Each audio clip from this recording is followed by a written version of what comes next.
আলহামদুলিল্লাহ, নতুন বছরের আজকে নতুন দিন, নতুন সকাল। কুয়াশা ঢাকা আজকের দিনটা, চারিদিকে কুয়াশা আর কুয়াশা, প্রচুর পরিমাণ ঠান্ডাও পড়তেছে। আল্লাহর কাছে লাখ শুকর, আল্লাহ আবার আরেকটা নতুন বছর পাওয়ার সুযোগ করে দিয়েছেন।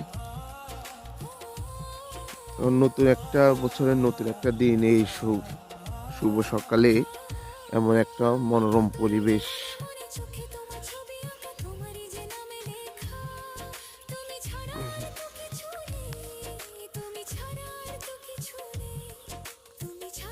কি পরিমাণ কুয়াশা পড়তেছে দেখেন।